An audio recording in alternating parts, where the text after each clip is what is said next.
one of the things that really pisses me off with a GoPro is turning it on. You've got to press and hold the lower button to wait for the 3 beeps. The trouble is, it's so easy to just hang on to that press for a nanosecond longer.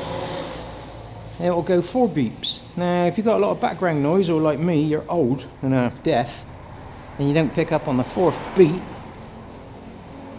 it will go into camera, as in photograph camera. So what you do then is you just press the button to make a video. It doesn't make a video, it takes a photograph.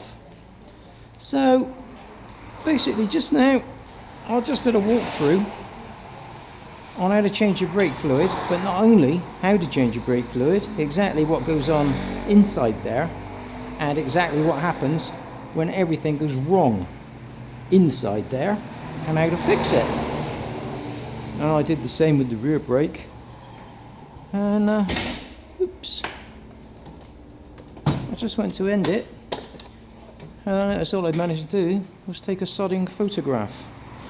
So you've just missed what I'd like to have thought was an interesting how-to on how to check out your brakes.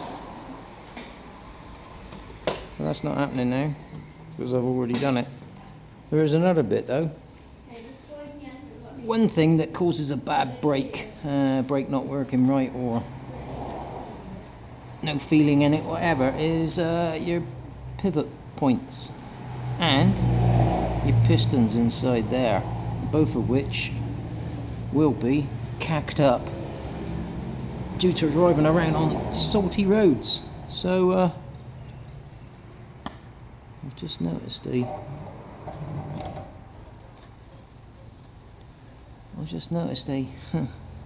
wheelie splat right on my brake disc. Hold on a second while I just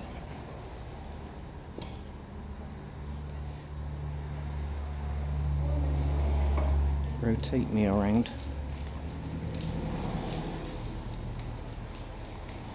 Don't know how I managed that one. Right. So where was I? Oh yes.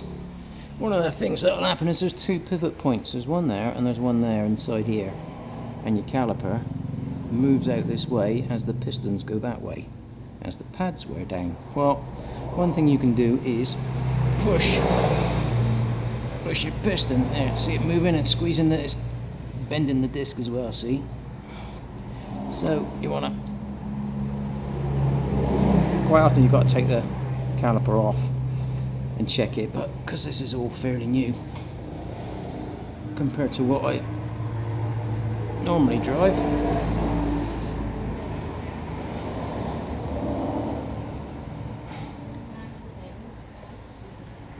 there's also a tiny slot in there. You could just get a screwdriver in, but you end up damaging the pads if you're not careful. So basically, once you've pushed your pistons back in, there's the movement on your caliper, see? Now that needs to be nice and free. Now, me squeaking noise is most likely that pad. That's the back pad there, he's just scraping on here, so that's normal. So, you can see my caliper is sliding nicely on its pins. So, as long as my pistons are sliding nicely on their seals, that one's okay. Once you've done that, squeeze your lever back out, because now you'll have no brakes. And what you're doing now is you're just pumping your master cylinder out. And I've just noticed now too, I have got this quite close to my throttle stop. Probably from that huge crash I had the other day, so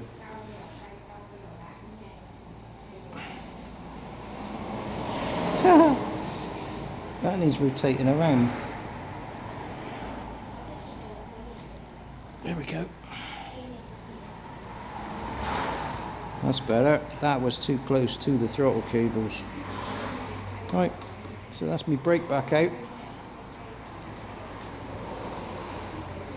I also gave you the option in the last video, which didn't happen.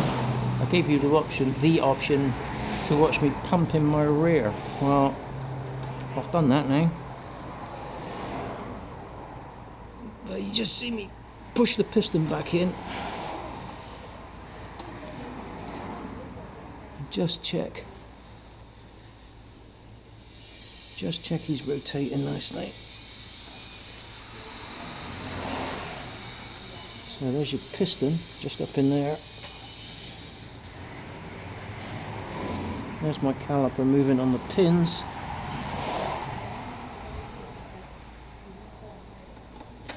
And now we'll just pump it back out.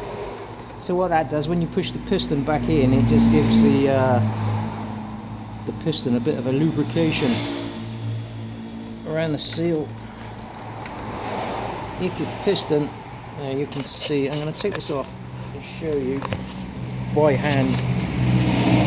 And you can see the clean shiny mark now. That's where I've just pulled the piston back in. So basically let's just clean the piston up a bit and just giving it a bit of a lubrication.